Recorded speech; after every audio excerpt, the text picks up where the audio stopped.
금요 예배 가운데 나오시는 성의 모든 성도님들을 주님의 이름으로 환영하고 축복합니다. 함께 사도신경 하심으로 우리의 신앙을 고백하며 주님 앞에 예배함으로 나아가겠습니다. 나는 전능하신 아버지 하나님 천지의 창조주를 믿습니다. 나는 그의 유일하신 아들 우리 주 예수 그리스도를 믿습니다. 그는 성령으로 잉태되어 동정녀 마리아에게서 나시고 본디오 빌라도에게 고난을 받아 십자가에 못 박혀 죽으시고 장사된 지 사흘 만에 죽은 자 가운데서 다시 살아나셨으며 하늘에 오르시어 전능하신 아버지 하나님 우편에 앉아 계시다가 거기로부터 살아있는 자와 죽은 자를 심판하러 오십니다. 나는 성령을 믿으며 거룩한 공교회와 성도의 교제와 죄를 용서받는 것과 몸의 부활과 영생을 믿습니다. 아멘. 할렐루야. 오늘이 몇 월 며칠인지 아시나요? 11월 1일입니다. 이제 2024년이 딱 2달 남았습니다. 오늘 새벽 예배 드리면서도 언급했던 이야기지만 이제 딱 2달 남은 10달을 저희가 살아왔지 않습니까? 이제 2달밖에 안 남은 이 한 해 하나님께서 우리에게 맡기신 일이 무엇일까? 그 일을 나는 얼마나 열심히 했나를 돌아보시고 또 그 일들을 남은 기간 동안 잘 감당할 수 있는 남은 2달이 되었으면 좋겠습니다.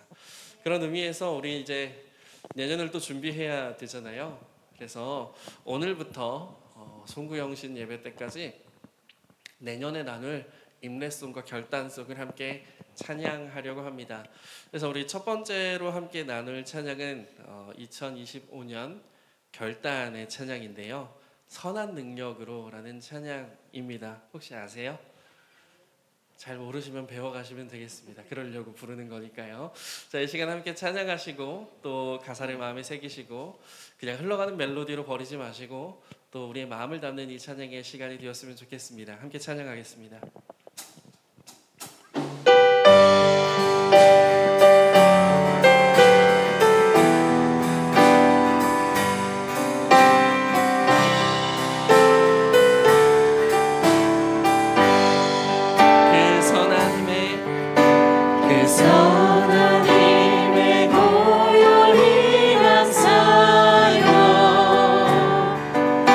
그 놀라운 평화를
하나가 되게 이끄소서.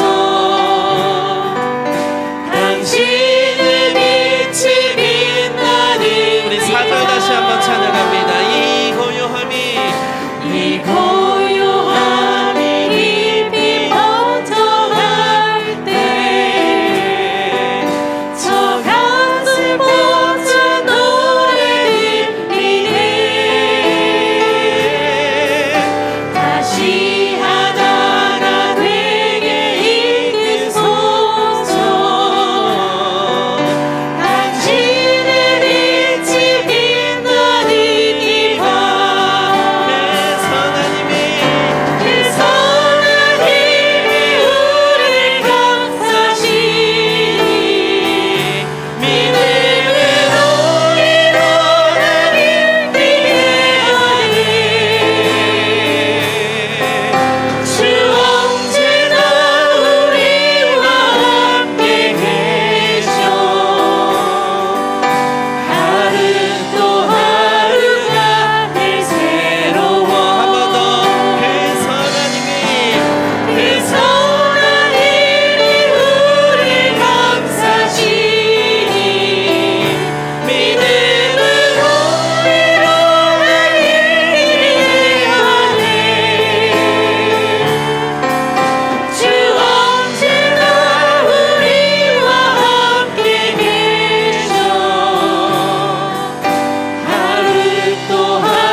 결단의 찬양이었습니다.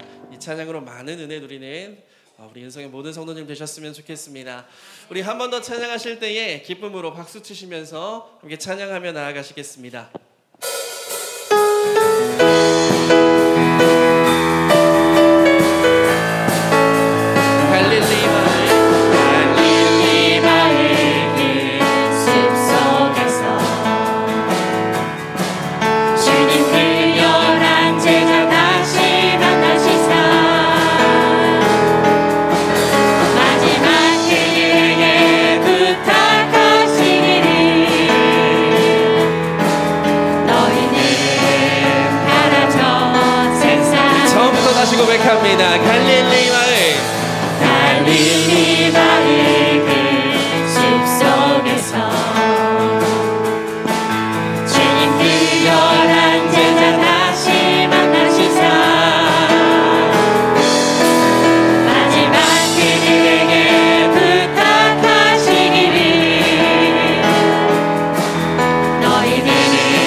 다시 한번 찬양할 때에는 이번에는 2025년 임례의 찬양 함께 나누기 원하는데요. 함께 찬양하실 곡은 나는 주를 섬기는 것에 후회가 없습니다 라는 찬양입니다. 가사가 정말 은혜가 되는 찬양인데 함께 고백하실 때에 가사 하나하나를 마음에 담으시며 또 이 고백이 우리의 삶의 고백이 되어지기를 원합니다. 함께 찬양하시겠습니다.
이것이 나의 간증이요 이것이 나의 간증이요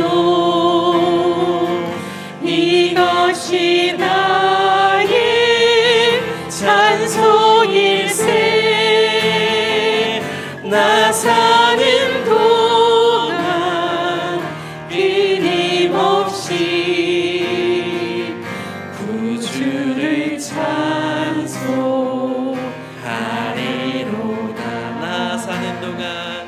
나 사는 동안 끊임없이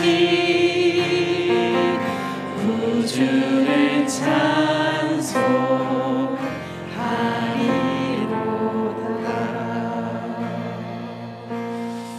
함께 기도로 예배를 준비할 때에 이 찬양의 고백이 우리의 고백이 되며 또 주님 앞에 올려드리는 이 찬양의 마음들이 진실로 우리의 마음이 되기를 원합니다. 함께 기도하실 때에 주님 이것이 우리의 간증입니다. 정말로 그렇습니다. 주님 저희는 주님을 섬기는 것에 한 번도 후회해 본 적이 없습니다. 그러니 주님 이 예배를 받으시고 우리의 삶이 다하는 날까지 주님을 예배하는 사람들로 살아가게 하여 주시옵소서라고 이 예배자로서의 마음 주님 앞에 올려드리며 함께 기도하며 나아가시겠습니다. 기도합니다. 살아계신 아버지 하나님, 이 시간 전능하신 주님께 저희의 모든 마음을 드리며 나아가기 원합니다. 하나님, 주님을 향한 저희의 마음은 한 번도 하나님 거짓이었던 적이 없습니다. 주님, 이 시간 저희가 온 마음을 다하여 주님을 예배하기 원하오니 예배의 주인이 되어주시고 주님께서 함께 하시는 귀한 예배의 순간 가운데 우리의 모든 마음을 드릴 수 있도록 하나님 역사하여 주시옵소서.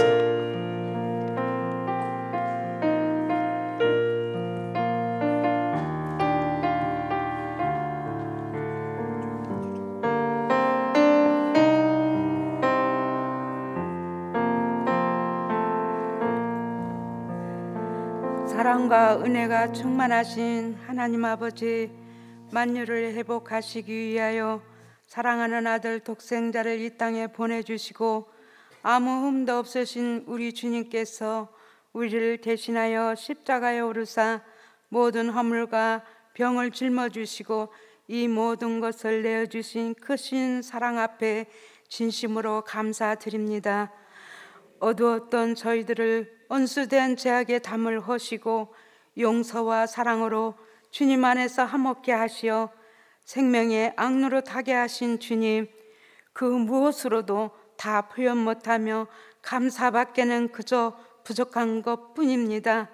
그럼에도 불구하고 이 땅 가운데 끊임없는 전쟁과 싸움으로 갈등하며 서로가 서로를 대적하며 대립하는 쇠퇴하는 이 나라와 이 민족을 불쌍히 여겨 주옵소서. 이 모든 전쟁을 주님 손에 있음에 구원하시며 승리케 하시는 분 오직 주님 한 분뿐임을 믿사오니 은성의 성도들이 주님을 바라보며 승리 주실 것을 믿으며 믿음으로 항상 기뻐하며 쉬지 않는 기도와 감사로 인내하는 믿음을 더 굳게 하는 이 밤 되도록 역사하여 주옵소서. 말씀을 듣고 믿음의 선한 싸움을 싸우며 모든 영광 올려 드려지는 이 시간 되기를 바라고 원하옵나이다. 특별히 병석에서 신음하는 주의 백성들 있사오니 주님께서 한 사람 한 사람 호명하여 주셔서 내 믿음대로 될지어다 말씀하시면 그대로 되는 줄 믿사오니 긍휼을 베풀어 주시옵소서. 성령으로 채워가는 이 밤 되기를 간절히 바라오며 말씀을 전하실 목사님께 성령께서 붙잡아 주시고 묵양하시는데 조금도 비건치 아니하도록 세임 부어 주시며 사역을 함께 도우시는 목사님, 전도사님들 모두 동일한 은혜로 함께 하시기를 바라며 이 모든 예배를 홀로 영광 받아 주시옵소서. 예수 그리스도 이름 받들어 기도합나이다. 아멘.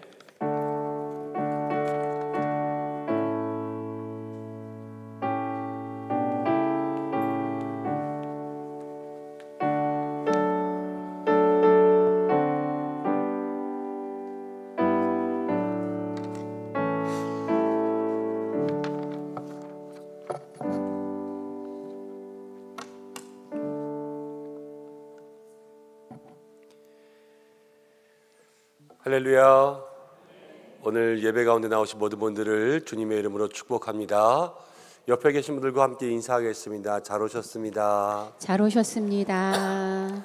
하나님이 당신을 사랑하십니다. 하나님이 당신을 사랑하십니다. 오늘 이 밤 하나님 만나시기를 축복합니다. 이렇게 마지막 인사하겠습니다. 오늘 이 밤 하나님 만나기를 축복합니다.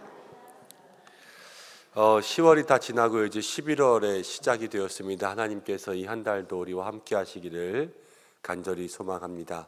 주님을 섬기는 것에 후회가 없고 또 모든 일 가운데 믿음으로 이겨내는 귀한 시간이 되어야 될 줄로 믿습니다.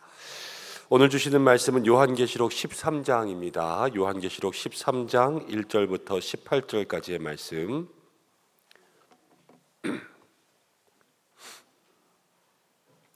요한계시록 13장 1절부터 18절까지의 말씀. 한 절씩 교독으로 봉독하고 마지막 절은 함께 읽겠습니다. 내가 보니 바다에서 한 짐승이 나오는데 뿔이 10이요 머리가 7이라 그 뿔에는 10 왕관이 있고 그 머리들에는 신성 모독하는 이름들이 있더라. 내가 본 짐승은 표범과 비슷하고 그 발은 곰의 발 같고 그 입은 사자의 입 같은데 용이 자기의 능력과 보좌와 큰 권세를 그에게 주었더라. 그의 머리 하나가 상하여 죽게 된 것 같더니 그 죽게 된 상처가 나음에 온 땅이 놀랍게 여겨 짐승을 따르고 용이 짐승에게 권세를 주므로 용에게 경배하며 짐승에게 경배하여 이르되 누가 이 짐승과 같으냐 누가 능히 이와 더불어 싸우리요 하더라. 또 짐승이 과장되고 신성 모독을 말하는 입을 받고 또 42달 동안 일할 권세를 받으니라. 짐승이 입을 벌려 하나님을 향하여 비방하되 그의 이름과 그의 장막 곧 하늘에 사는 자를 비방하더라. 또 권세를 받아 성도들과 싸워 이기게 되고 각 족속과 백성과 방언과 나라를 다스리는 권세를 받으니 죽임을 당한 어린 양의 생명책에 창세 이후로 이름이 기록되지 못하고 이 땅에 사는 자들은 다 그 짐승에게 경배하리라. 누구든지 귀가 있거든 들을지어다. 사로잡힐 자는 사로잡혀 갈 것이요 칼에 죽을 자는 마땅히 칼에 죽을 것이니 성도들의 인내와 믿음이 여기 있느니라. 내가 보매 또 다른 짐승이 땅에서 올라오니 어린 양같이 두 뿔이 있고 용처럼 말을 하더라. 그가 먼저 나온 짐승의 모든 권세를 그 앞에서 행하고 땅과 땅에 사는 자들을 처음 짐승에게 경배하게 하니 곧 죽게 되었던 상처가 나은 자니라.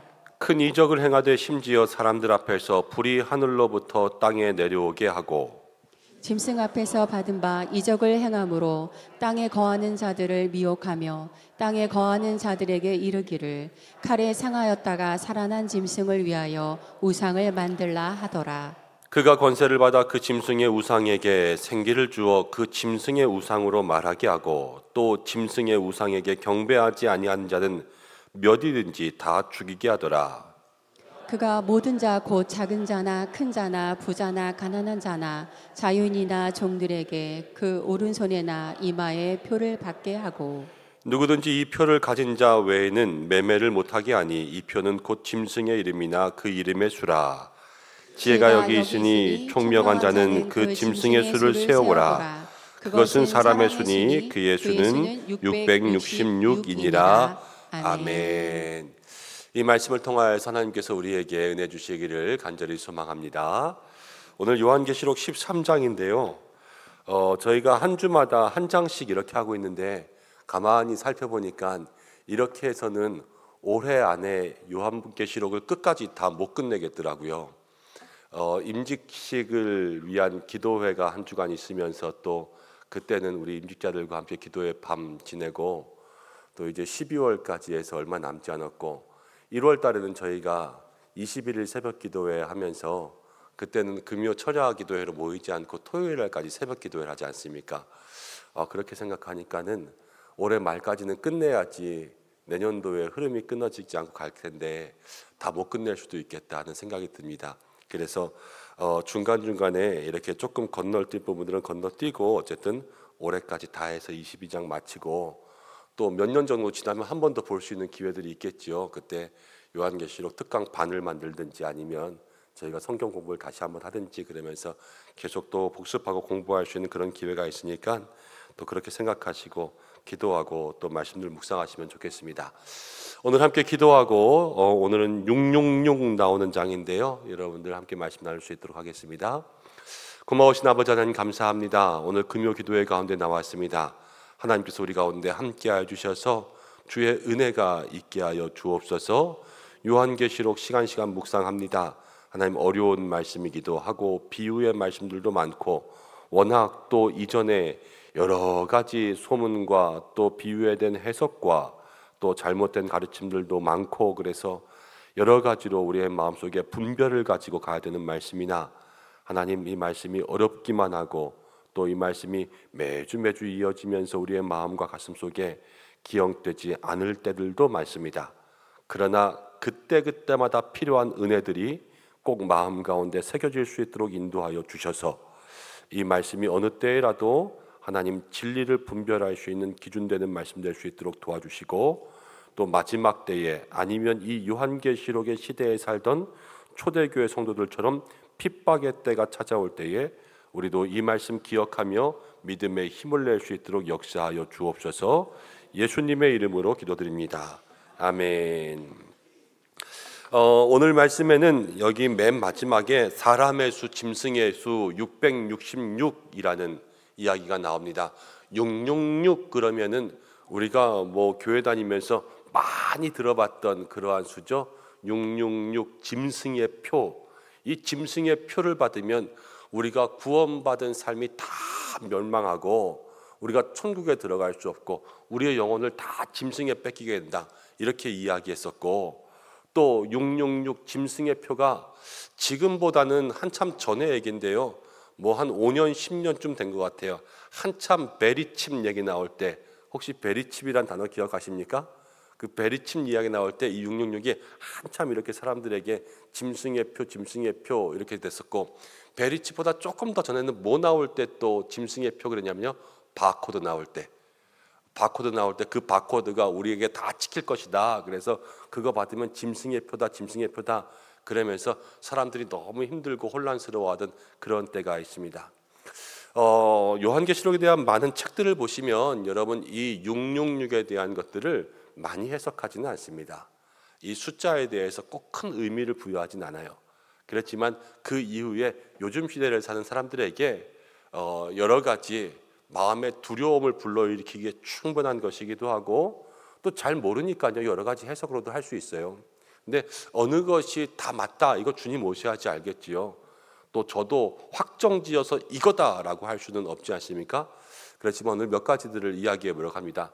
먼저는요 일반적으로 전통적으로 가장 많이 이야기되던 이론은 이 666이라는 것이 그 당시에 네로 황제, 그러니까 네로 카이사르 이것을 히브리어로 옮기면 히브리어의 단어에는 여러분 다 숫자의 의미가 있거든요.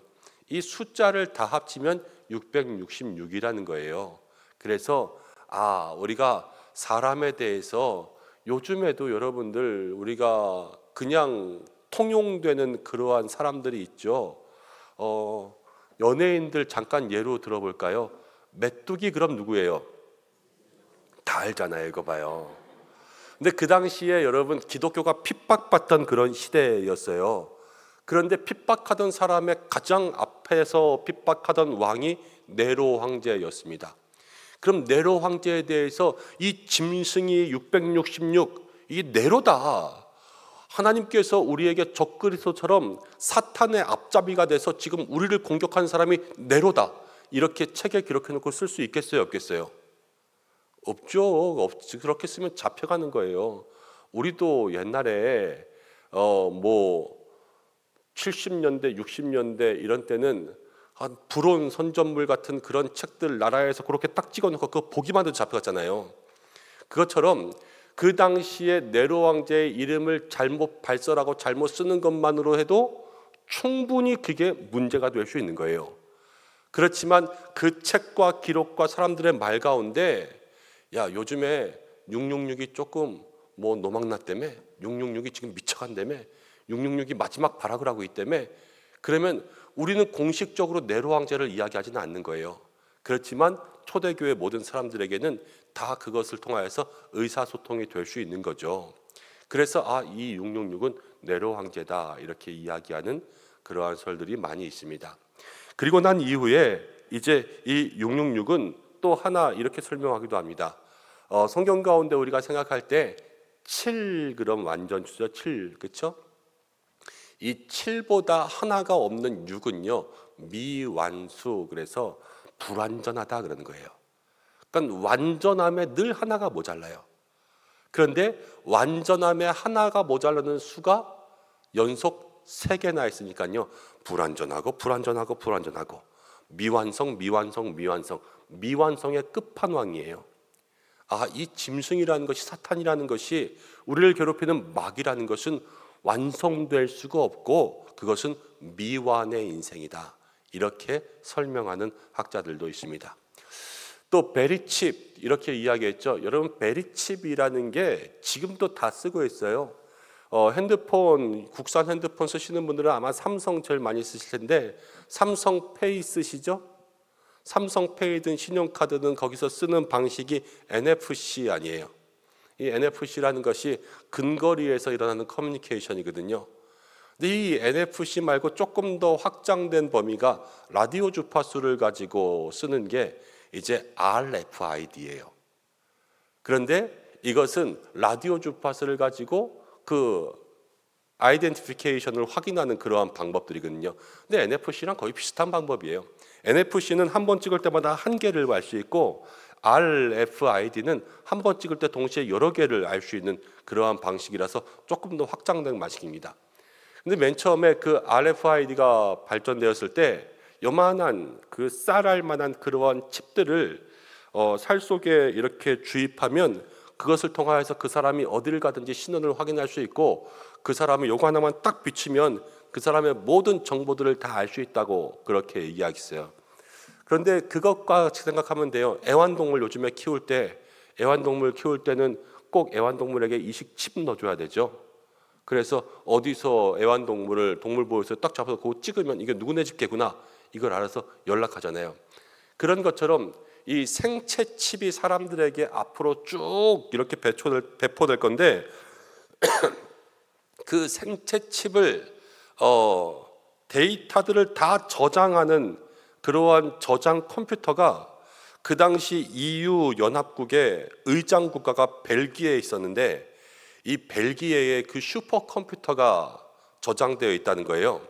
이 슈퍼컴퓨터에 모든 사람들의 정보가 다 들어간다는 거예요.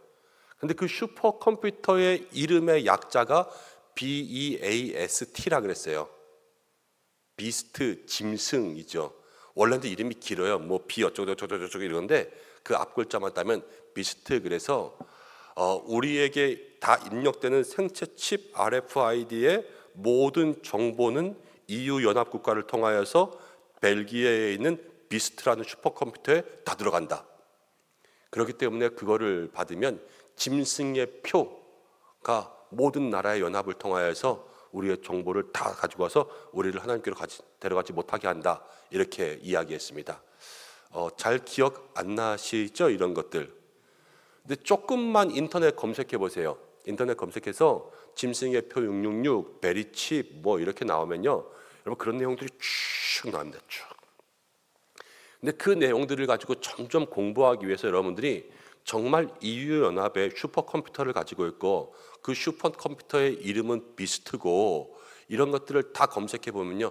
다 거짓말이에요. 맞는 게 하나도 없어요. 베리칩을 만든 건 맞아요. 그렇지만 EU 연합 국가가 가지고 있는 그 벨기에에 그 모든 생체 칩의 정보가 저장되지도 않고요. 그리고 그 컴퓨터의 이름도 비스트가 아니에요. 그러니까 비스트라는 컴퓨터를 딱 검색해봐도 결코 나오지가 않아요. 그러니까 이 모든 것들을 다 여러 가지 음모들을 만들어가면서 그렇게 이야기를 만들어낸 것들이 더 많이 있어서 짐승의 표 666을 통하여서 우리가 잘못된 이론들에 넘어가지 않게, 그래서 두려워하지 않고 오히려 이것들을 바로 알고 바로 이해할 수 있는 그러한 마음들이 있을 수 있도록 기도하고 또 더 알아야 될 줄로 압니다. 지난주와 함께 오늘까지 12장, 13장의 말씀이 이어지는데, 지난주에는 우리 강용훈 선교사님 왔다 가셔가지고 12장이 한 주 더 전에 있었는데요. 12장의 내용은 이랬어요. 이제 7인, 7나팔까지 분 다음에 또 다른 이적을 요한이 보았는데, 이제 하늘에서 이적이 보았는데 용이 있었고요. 그 다음 한 여자가 있었고요. 그 여자가 아이를 낳았어요. 그런데 이 아이는 하나님께서 하늘 보좌로 데려가셨어요. 그런데 용이요, 이제 하늘에서 천사의 군대들과 싸워가지고 용이 져서 쫓겨났습니다. 근데 용이 하나님을 대적하다가 쫓겨난 다음에 누구를 공격하기 시작하냐면 그 아이를 낳은 여자를 공격하기 시작했어요. 그러면서 이 여자가 광야에 쫓겨나서 3년 반 42달을 지냈지만, 그때 날개가 이 여자를 보호해줬고, 그 다음 이 용은 이 여자를 공격하기 위해서 바다 모래 위에 딱 서 있는 장면으로 끝나요. 하나도 기억 안 나실 테지만 지금 12장의 내용이 그래요. 근데 그때 뭐라고 얘기했냐면요, 여자는 교회다, 그리고 이 아이는 예수님이다, 그리고 이 용은 사탄이다 그랬어요. 그래서 교회를 통해서 예수님을 주셨는데, 이 예수님은 부활 승천하셔서 하늘에 올라가시고, 이 사탄이라는 존재는 하늘에서 그 예수님 죽이고 하나님과 함께 싸우려고 그렇게 하다가 천사들과 함께 싸워서 절대 이길 수 없으니까 딱 쳐서 딱 쓰러진 다음에 이 땅바닥에 떨어져서 하나님을 공격하고 싶지만 공격할 수 없어서 저가 마지막에 한 게 뭐냐면 하나님 믿는 사람들을 다 공격하는 거라고 말씀드렸어요. 그래서 여자를 공격하려고 하지만 하나님께서 그 여자를 보호하셔서 광야 가운데도 날개 그늘 아래 두시고, 또 이 여자를 통하여서 하나님의 역사가 일어날 수 있도록 만들어 가신다 말씀드렸어요. 그래서 교회는 하나님이 지키시고, 그 당시 초대교회 성도들에게 이게 왜 힘이 됐냐라고 이야기하면, 우리가 핍박당하는 이유는 다른 게 아니다, 하나님의 편에 서 있기 때문에 마귀가 우리를 핍박하는 거다, 그것을 그들의 정체성 속에 심어줘서 지난주에 그런 얘기했어요. 애들이 괴롭히면 너 예뻐서 괴롭히는 거야, 너 공부 잘해서 괴롭히는 거야, 네가 너무 잘나서 애들이 너 시샘해서 괴롭히는 거야, 이런 것처럼 그 초대교회 성도들의 마음 가운데 영적 자부심을 줄 수 있는 그런 말씀이 12장 가운데 기록되었다고 나왔는데, 이제 그것과 함께 이어서 13장까지 오는 거예요. 근데 이 13장에서는요, 이 용이 바다에 딱 서 있으면서 어떻게 했냐면 땅에서 짐승을 하나 불러오고 바다에서 짐승을 하나 불러와요. 바다에서 불러온 짐승이 다시 사람들을 공격하기 시작하고, 땅에서 불러온 짐승이 다시 사람들을 공격하기 시작합니다. 용은 사탄인데요, 이 사탄이 2개의 짐승을 불러왔으니까 이 2 짐승은 바로 사탄의 수하에서 쓰임받을 수 있는 사람들이겠죠. 그런데 이 바다에서 불러온 짐승을 뭐를 얘기하냐면요, 세상의 왕을 얘기합니다. 세상의 왕들, 그러니까 정권들이요, 사탄에게 쓰임받을 수 있다는 거예요. 그 당시에 네로도 그랬습니다. 네로는요, 그 당시에 완전히 광란의 왕, 폭군, 이 미친 사람이었어요. 네로가 17살 때 왕이 되었습니다. 그런데 왕이 될 때도 저의 어머니가 네로가 왕이 되는 것을 반대했대요. 엄마가 반대할 정도니 얘가 얼마나 그랬겠어요. 첫 번째 부인을 맞이했습니다. 그런데 첫 번째 부인을 맞이한 다음에 다른 여자가 또 마음에 들었어요. 그래서 그 여자랑 결혼하기 위해서 첫 번째 부인을 간 통째로 모른 다음에 이 부인이 자살할 때까지 괴롭혔습니다. 그래서 이 부인이 자살하게 만들었어요. 그래서 그 부인과 결혼했죠, 다른 여자와. 근데 그 다른 여자는 친구의 아내였어요. 이 친구는 멀리 발령 보내서 거기서 죽게 만듭니다.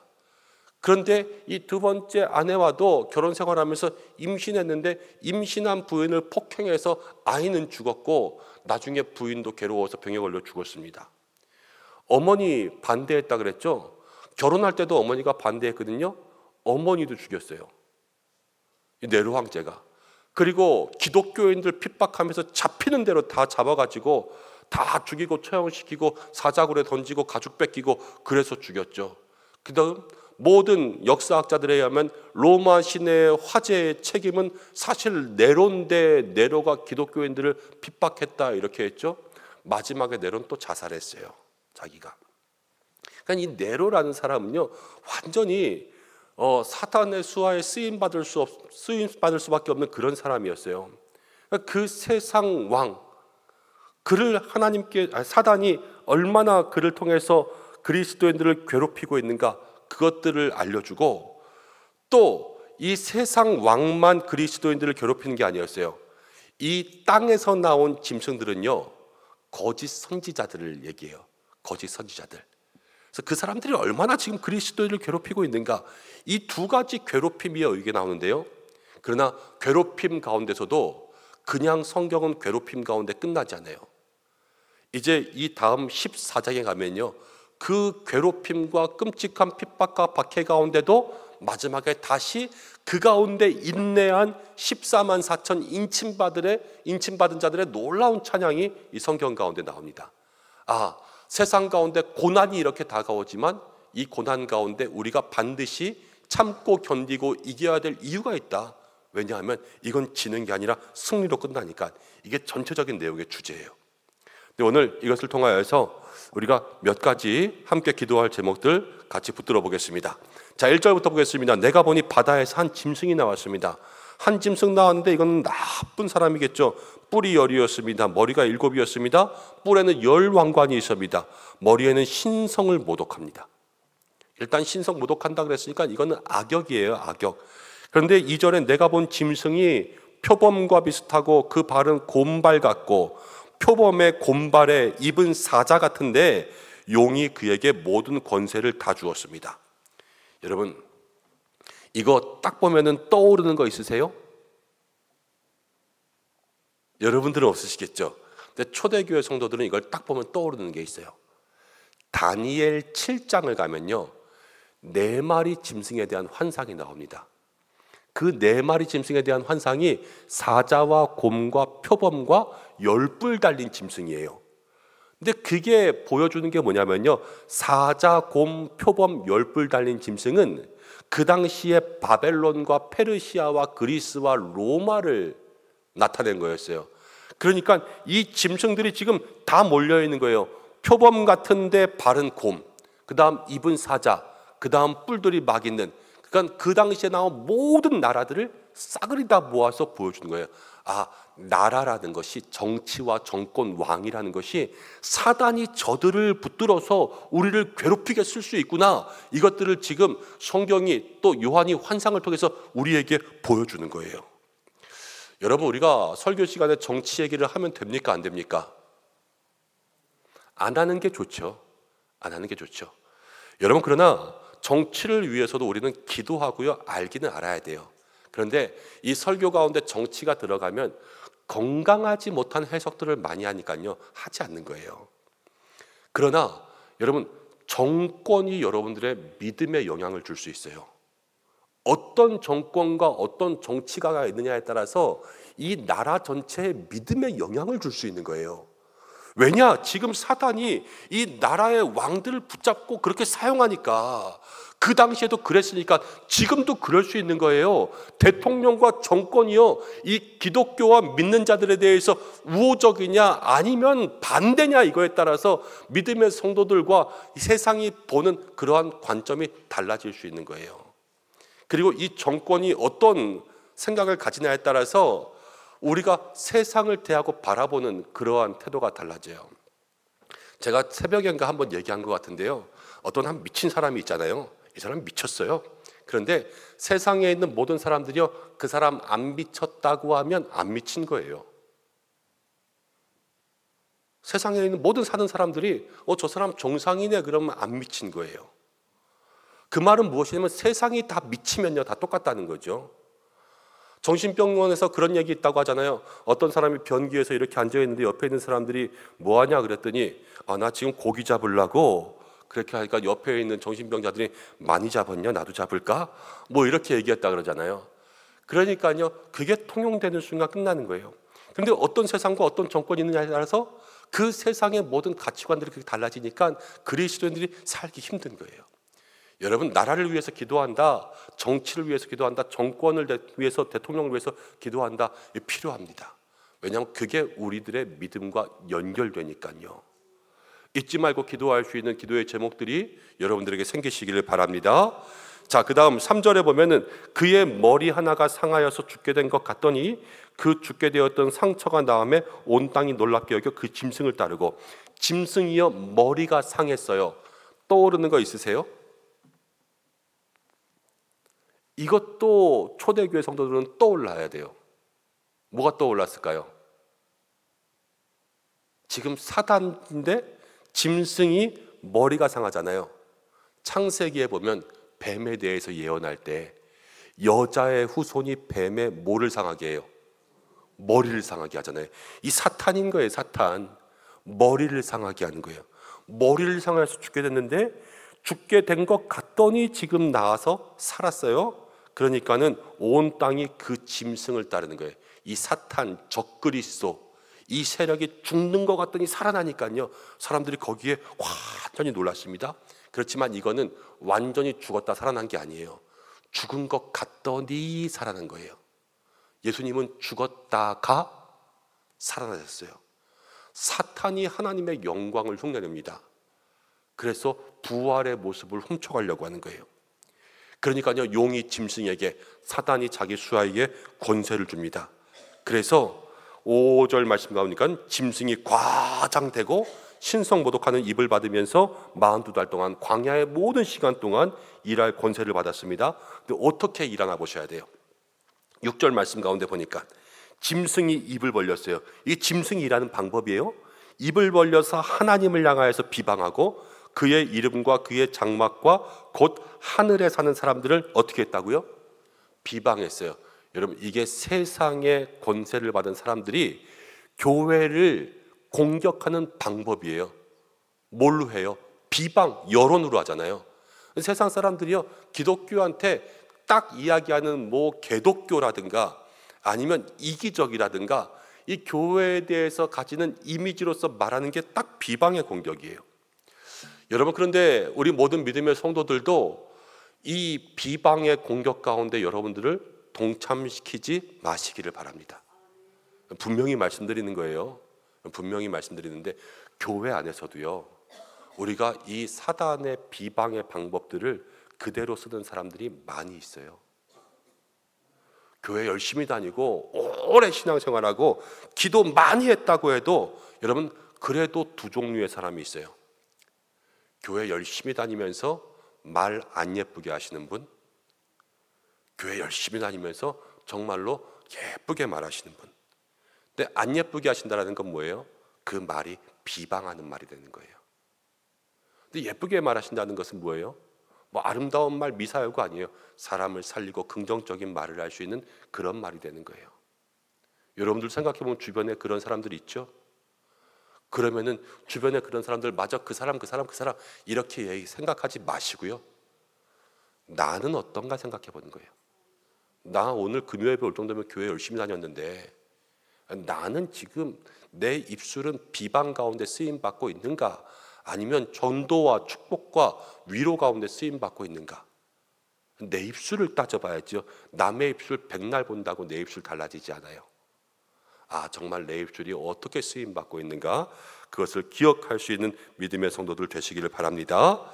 자, 그런데 7절 말씀 가운데 보니까 이렇게 나와요. 권세를 받았어요. 이 짐승이 받았어요. 짐승이 백성들과 싸워서요, 어떻게 됐어요? 이기게 됐죠. 지금 사단의 부하 짐승이 성도들과 싸웠는데 성도가 이겼어요? 짐승이 이겼어요? 짐승이 이겼어요. 때로는 짐승이 이길 때가 있습니다. 짐승이 이긴다는 것은 우리에게 뭐가 있냐? 우리에게 핍박이 있고요, 고난이 있어요. 핍박이 있고 고난이 있을 때 초대교회 성도들은 어떻게 했냐? 환난과 핍박 중에도 성도는 신앙 지켰네. 우리도 그 신앙 본받아 가야 될 줄로 믿습니다. 그 신앙을 지키는 것이 무엇이냐면 10절 말씀 가운데 나와요. 10절 말씀 가운데 사로잡힐 자는 사로잡힐 것이요 칼에 죽을 자는 마땅히 칼에 죽을 것이니 성도들의 무엇과 무엇이? 인내와 믿음이 여기 있느니라. 사탄이 이겨요. 성도들 다 짓밟았어요. 지금 고난 가운데 있어요. 사탄이 이기니까 지금 다 죽을 맛이에요. 그런데 죽을 맛 가운데서도 성도는 무엇으로 지키는 거예요? 인내와 믿음으로 그것들을 지키는 거예요. 그러면 마땅히 죽을 자지만 이제 이 다음 장 14만 4천의 인침 가운데 들어가서 하나님과 함께 승리하게 될 줄로 믿습니다. 환난 가운데 있고 어려움 가운데 있고 지금 여러 가지 어려운 기도의 제목 가운데 있어서 이 자리 가운데 나온 모든 성도들일지라도 오늘 달라고 기도해야 될 것, 인내와 믿음을 주옵소서. 우리가 인내와 믿음을 가지고 있으면요, 그 속에서 하나님께서 이루실 때를 만나게 될 줄로 믿습니다. 정말로 중요한 게 정말로 중요한 거. 근데 9절에 이렇게 이야기하죠. 누구든지 귀가 있거든 들을지어다. 이 말은 무엇이냐면 이렇게 이야기해도 들리지 않는 사람들도 있다는 거예요. 요한이 이야기하죠. 귀 있는 자는 들어라. 여러분, 들을 귀를 열고 정말로 주님께서 오늘 우리의 마음 가운데 주시는 그 기도의 제목들을 여러분들의 삶의 형편대로 붙잡는 믿음의 삶이 되시기를 바랍니다.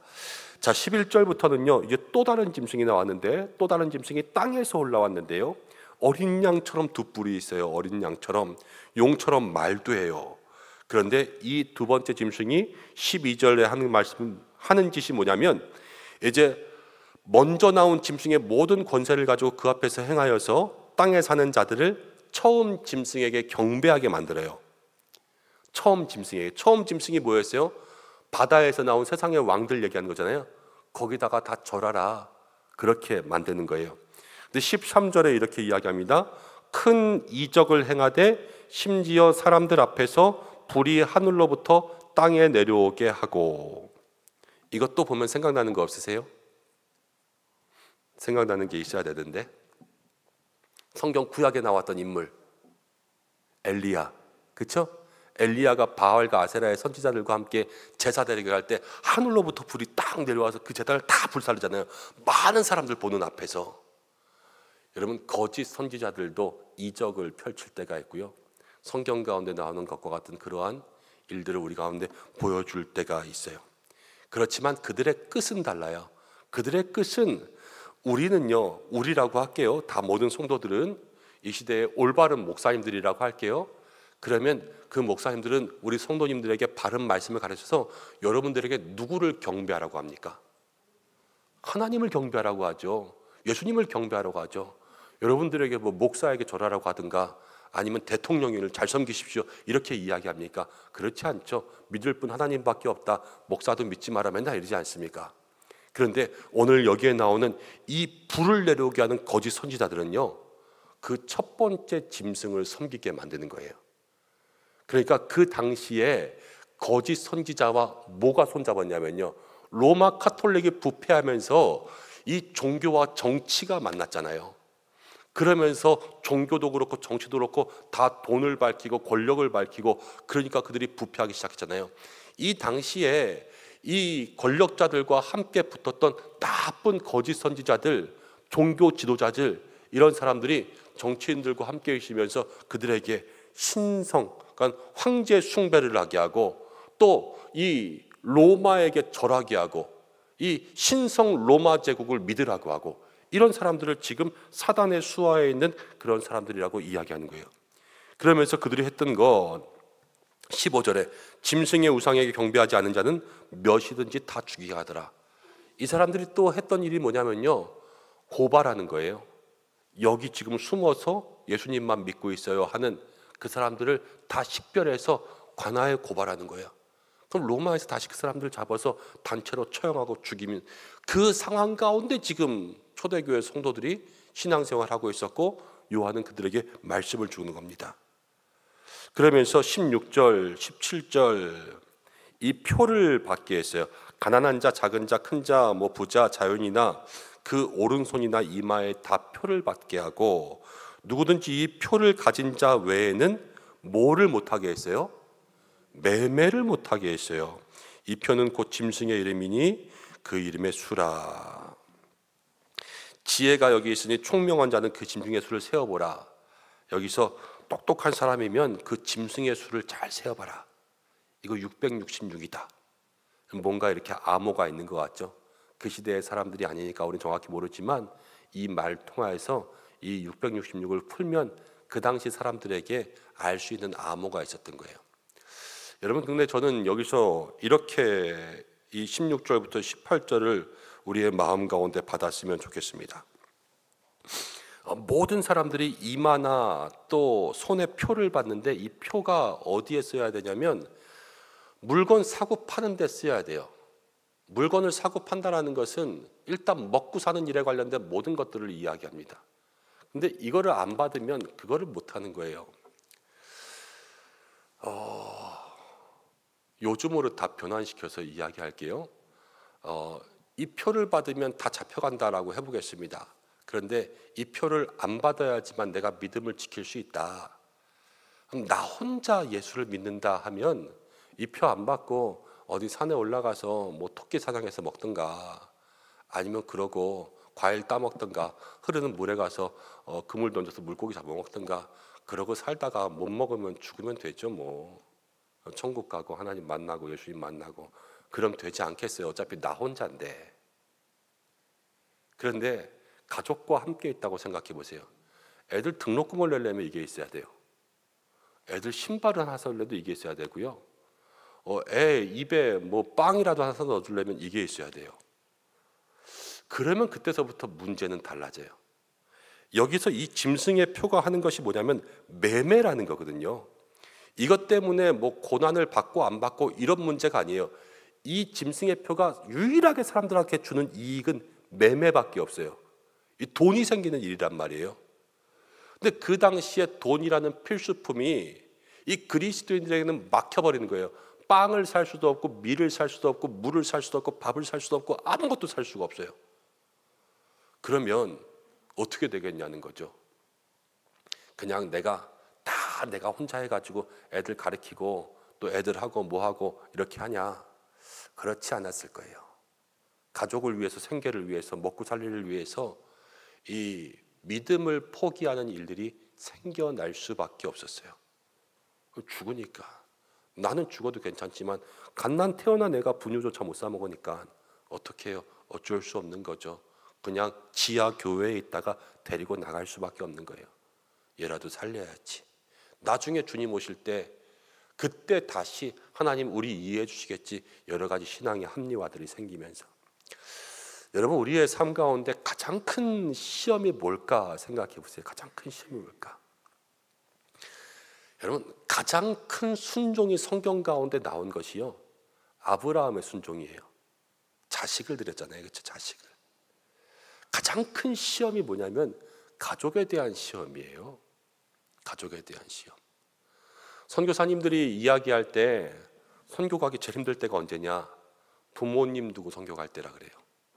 나이 드신 부모님 그냥 두고 선교 가면, 총회 선교 가면 총회 파송 받으면 5년 동안 한국에 못 돌아오거든요. 5년 동안 돌아오면 안 돼요. 돌아올 때도 신고하고 돌아와야 돼요. 그런데 그렇게 해서 기한을 두고 가야 되는데 부모님, 가족들 여기가 힘들다는 거예요.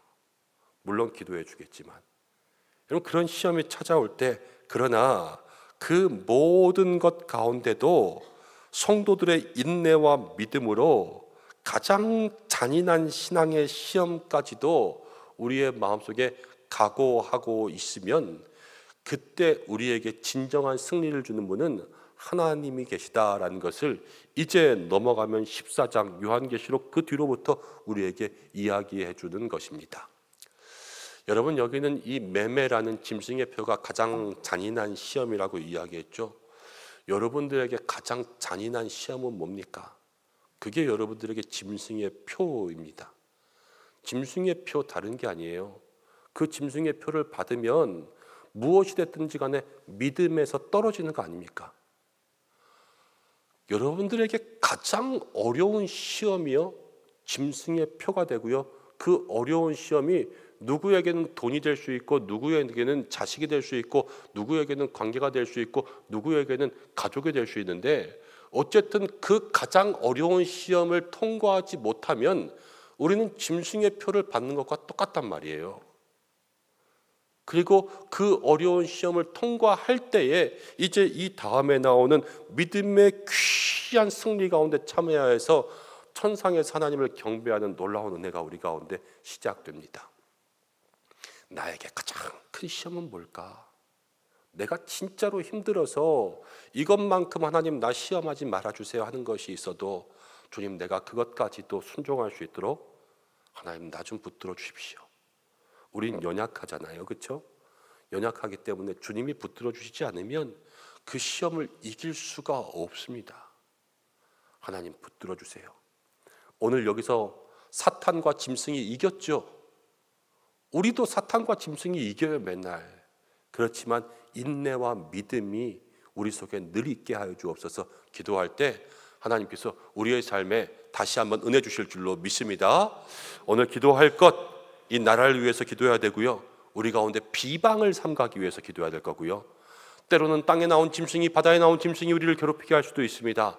그렇지만 그 속에서 분별력을 가지고, 지혜를 가지고, 믿음을 가지고, 인내를 가지고 나아갈 때 가장 어려운 시험까지도 이기게 될 줄로 믿습니다.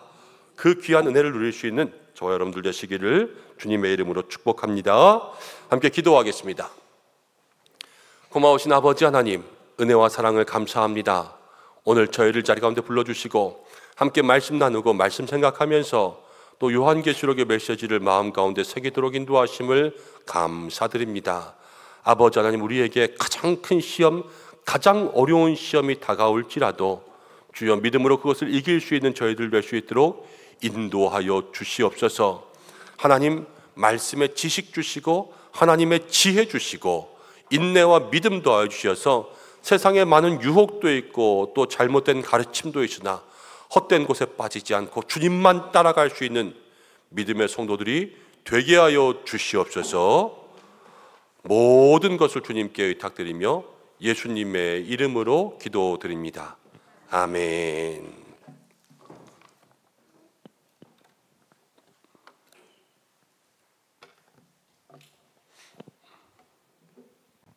마이크 떨어진다.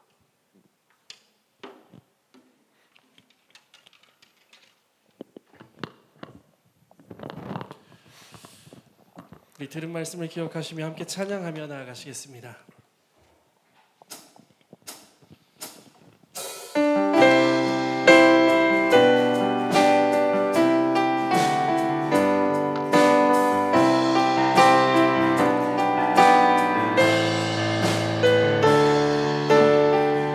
찬양합니다. 세상 유혹 시험이, 세상의 유혹 시험이 내게 몰려올 때에 나의 힘으로 그것들 모두 이길 수 없네.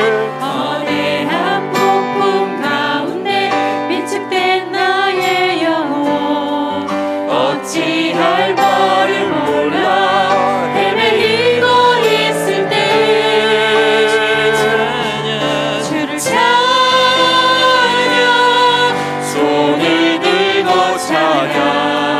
전쟁은 나에게 속한 것 아니니 주를 찬양, 손을 들고 찬양. 전쟁은 하나님께 속한 것이니 거짓과 속임수로 가득 찬 세상에서 어디로 갈지 몰라 머뭇거리고 있네. 공중의 권세 잡은 자 지금도 우리들을 실패와 절망으로 넘어뜨리려 하네. 주위를 둘러보면 아무도 없는 듯 믿음의 문을 들려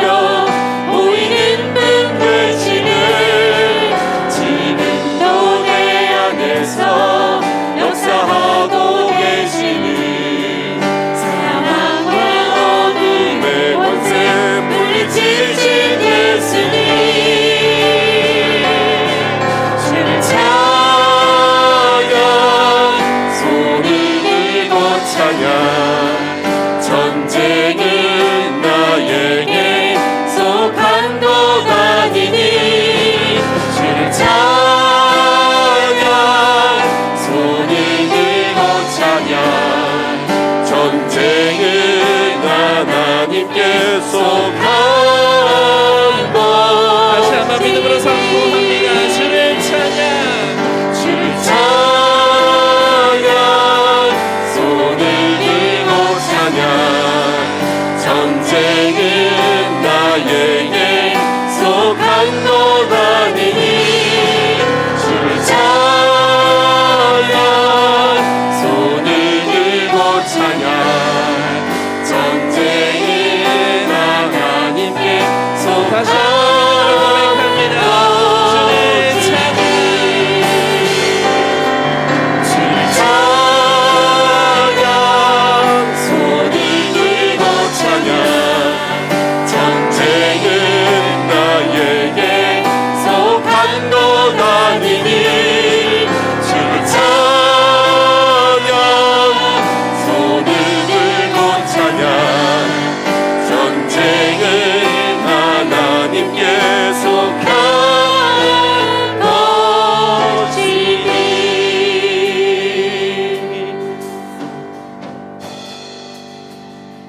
주 선한 능력으로 안으시네 그 크신 팔로 날 붙드시네 절망 속에도 흔들리지 않고 사랑하는 주 얼굴 구하리 다시 한번 고백합니다. 주 선한 능력으로 주 선한 능력으로 안으시네 그 크신 팔로 날 붙드시네 절망 속에도 흔들리지 않고 사랑하는 주 얼굴 외하리 선한 능력으로 선한 능력으로 일어서리 주만을 지하리 명음으로 그리고 내 안에 주 오실 그날 영광의 새날을 맞이하리 이전의 괴로운 날에 옷 사고 고난의 길을 걷는 나에도 주님께 모두 맡긴 우리 영혼 끝내 승리의 나를 3절로 고백합니다. 주님이 다신 고난의 쓴 잔을 우리도 감사하며 받으리 주님의 남은 고난 채워가며 예수와 보는 위에 살리라 선한 능력으로 일어서리 주만을 제하리 믿음으로 그리고 내 안에 주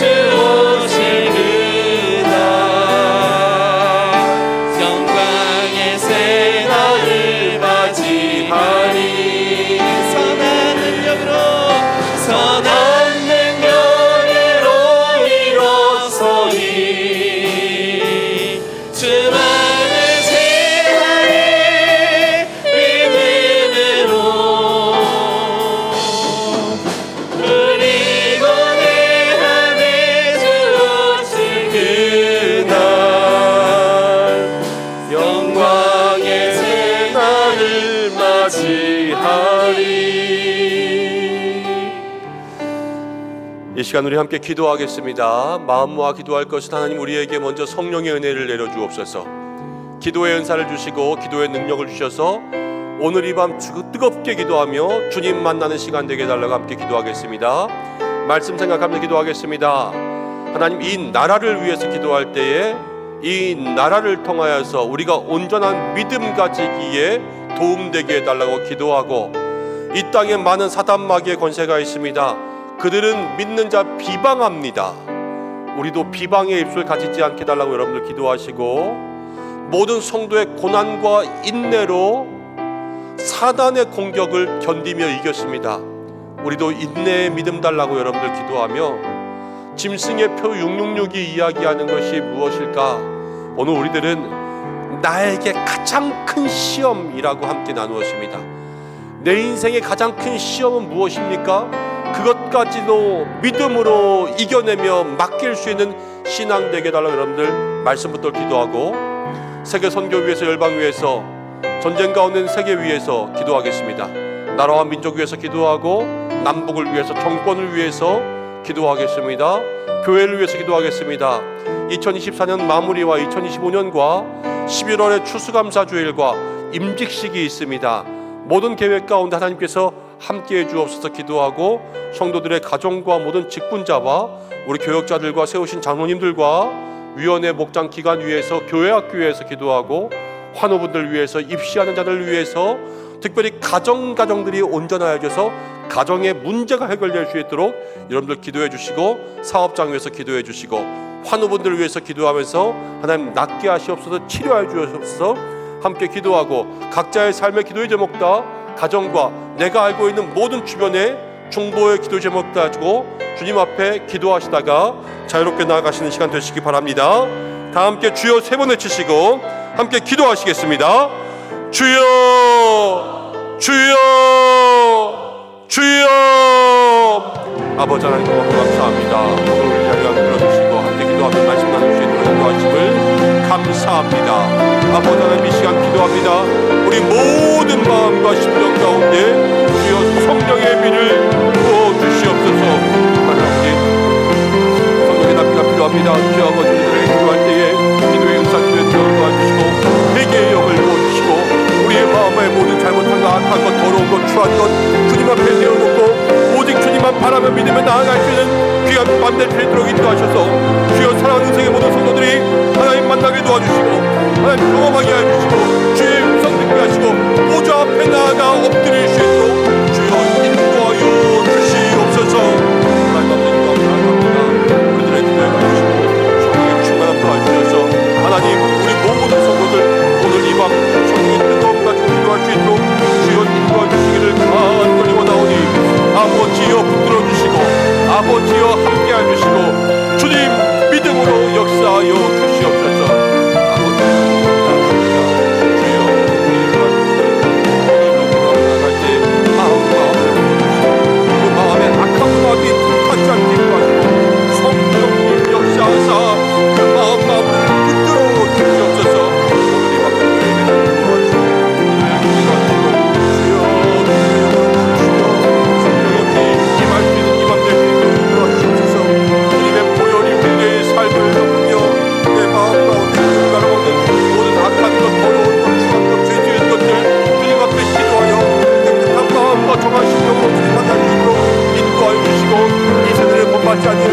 하나님이 선하신 게 무엇인지 분별하여 나아가시도록 주여 인도하여 주시옵소서. 아버지 하나님 기도합니다. 주여 오늘 말씀을 들고 기도합니다. 악한 사단 마귀의 것에는 교회를 삼키려고 하고 계속해서 우리를 공격하려고 하고 우리를 힘들게 하려고 합니다. 주여 어찌합니까? 오늘 말씀 가운데 주님 우리에게 인내와 믿음으로 견디라 말씀하시는 줄로 믿습니다. 하나님, 나의 마음 가운데 인내가 있게 해주시고, 나의 마음 가운데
함께하여 주시옵소서. 하나님, 세상이 비방합니다. 교회를 비방합니다. 세상이 교회를 공격하는 방법이 비방하는 거였습니다. 주여, 어찌합니까? 우리가 그 비방 가운데 인내하며 고난을 이겨낼 수 있도록 역사하여 주시옵소서. 하나님, 함께하여 주시옵소서. 주여, 인도하여 주시옵소서. 우리들의 마음 가운데 하나님 아버지, 혹여 이 비방 가운데 우리들의 마음이 약해버린 사람들이 있습니까? 열심히 다녔으나 비방의 입술 가진 사람이 있습니까? 주여, 역사해 주셔서 이 비방의 입술들 주여 고쳐 주시옵소서. 아버지, 우리에게 전도의 입술 주시옵소서. 축복의 입술 주시옵소서. 칭찬의 입술 주시옵소서. 예수님 자랑하는 입술 도와주시고, 위로의 입술 주시고, 사랑의 입술 주시고, 기도의 입술 도와주시어서 하나님, 이 비방의 입술이 멀어질 수 있도록 인도하여 주시기를 간절히 원하오니, 주여, 우리들의 입술을 주관하시고 우리들의 혀를 주관하여 주시고, 온전히 하나님 기뻐하시는 귀한 믿음의 모습으로 살아갈 수 있도록 인도하여 주시기를 간절히 원하오니, 아버지 도와주시옵소서. 하나님 아버지, 기도합니다. 우리들의 가장 큰 시험 무엇입니까? 하나님 마음 가운데 가장 큰 시험 무엇입니까? 주여 아버지, 우리에게 있는 가장 큰 시험이 무엇인지 주여 알게 하여 주시옵소서. 하나님, 짐승의 우리에게 그것을 가지고 누구든지 매매를 하지 못하게 하였습니다. 주님, 역사하여 주시옵소서. 역사하여 주시옵소서. 매매를 하지 못하는 것 때문에 주여, 나 혼자만이 아니라 주여, 우리의 가족과 우리의 삶과 우리의 모든 연결된 것들 가운데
하나님